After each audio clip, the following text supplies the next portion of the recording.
位梁廚美食嘅朋友，大家好，我係梁師傅。嗱，大家睇到呢個咩瓜？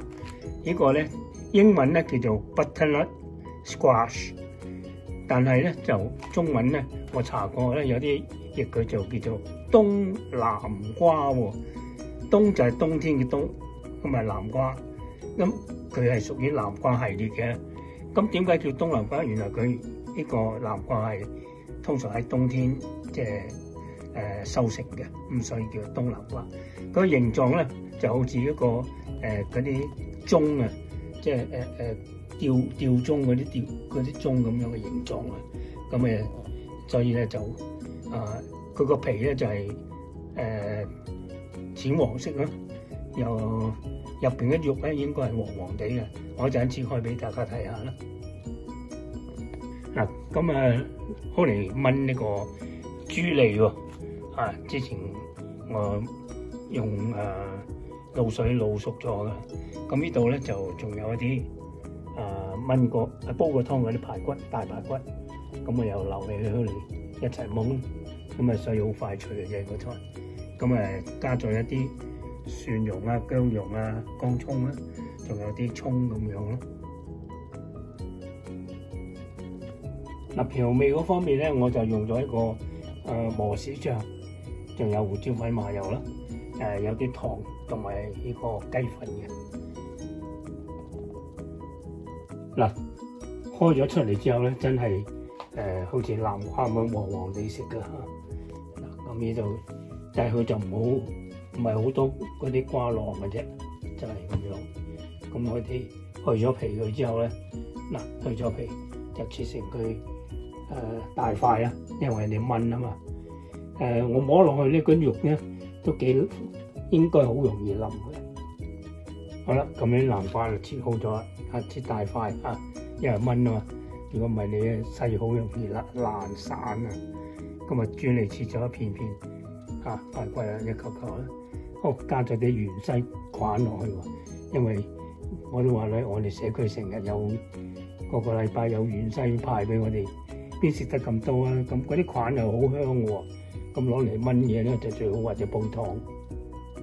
好，我哋咧就將嗰啲薑蒜蓉同埋乾葱同埋磨豉醬咧炒香佢先。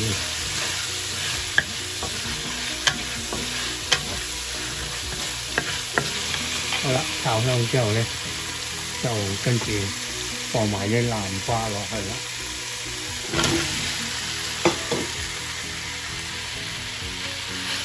跟住咧亦都炒一炒佢啦，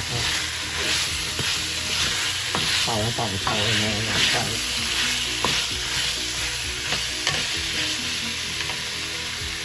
好啦，呢個時間咧，我哋就可以加啲水落去啦。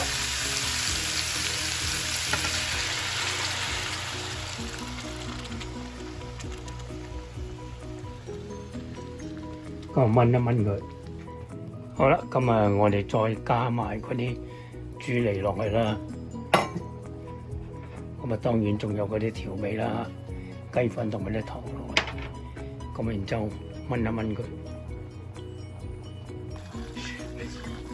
好啦，咁燜咗10分鐘，再加埋呢個芫茜落去，芫茜骨攞個香味同佢再燜多2分鐘到咧就可以嘅。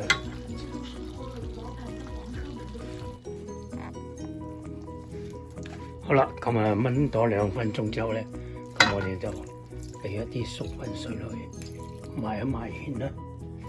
仲有咧就係加啲葱落去啦。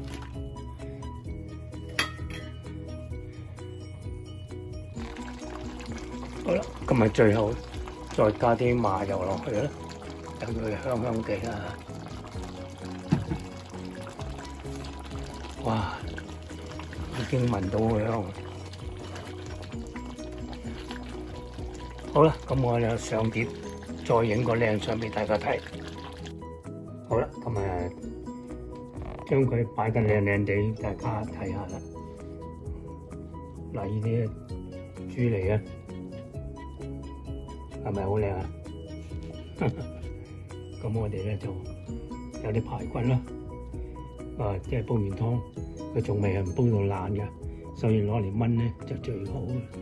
但係啲南瓜咧，同我哋嗰啲一般南瓜嗰種卡普茶又唔同喎，嗰啲有粉，呢啲咧帶爽身嘅，咁咪就都唔錯嘅。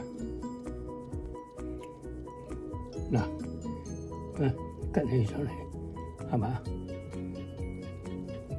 咁咧就都幾好，唔錯。